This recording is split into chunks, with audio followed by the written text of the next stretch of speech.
வணக்கம். செய்திகள் வாசிப்பது பத்மா சகாதேவன். மக்களின் குரலாய் ஒலிப்பேன், மக்களின் நம்பிக்கையாய் இருப்பேன் என மைக் சின்னத்திற்கு சுயேட்சை வேட்பாளர் ரா மாதேஷ் தீவிர வாக்கு சேகரித்தார். கிருஷ்ணகிரி மாவட்டம் பர்கூர் தொகுதிக்கு நடைபெறவுள்ள தேர்தலில் சுயேட்சை வேட்பாளராக போட்டியிடும் ரா மாதேஷ் தனது ஆதரவாளர்களுடன் 10 நாட்களாக தொகுதிக்கு உட்பட்ட பல்வேறு கிராமங்களில் சூறாவளி பிரச்சாரம் மேற்கொண்டு வருகிறார். பர்கூர் தொகுதியில் உள்ள சந்தூர், போச்சம்பள்ளி, புளியூர், அரசம்பட்டி, பன்னந்தூர், சாதிநாயக்கன்பட்டி, தச்சஅள்ளி, அகரம், செல்லம்பட்டி, நாகரசம்பட்டி, தட்டக்கல், வீரமலை ஆகிய பகுதிகளில் இன்று வேட்பாளர் ரா மாதேஷ் தீவிரமாக வாக்கு சேகரித்தார். சுட்டெரிக்கும் வெயிலையும் பொருட்படுத்தாமல் நூற்றுக்கணக்கான பெண்கள் ஆரத்தி எடுத்தனர். பின்பு வீடு வீடாக சென்று ஒளிவாங்கி சின்னத்திற்கு ஆதரவு திரட்டினார். வேட்பாளர் சென்ற இடமெல்லாம் இளைஞர்களும் பொதுமக்களும் உற்சாகமாக திரண்டு வந்து சிறப்பான வரவேற்பு அளித்தனர்.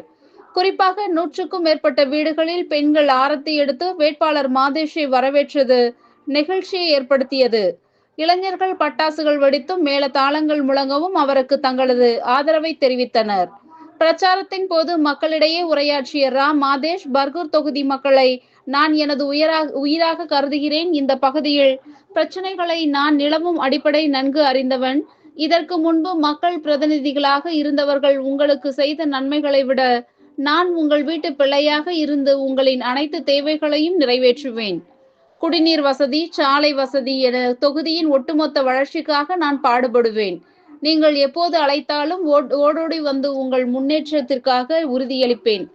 உங்கள் கோரிக்கைகளை சட்டமன்றத்தில் ஒலிக்க செய்து எனக்கு ஒளிவாங்கி சின்னத்தில் வாக்களித்து பெருவாரியான வாக்குகள் வித்தியாசத்தில் வெற்றி பெற செய்ய வேண்டும். இந்த பிரச்சாரத்தின் மூலம் பர்கூர் தொகுதியில் சுயேட்சை வேட்பாளர் ரா மாதேஷிற்கு ஆதரவு பெருகி வருவது அதிமுக, திமுக வேட்பாளர்களிடையே கலக்கத்தை ஏற்படுத்தியுள்ளது.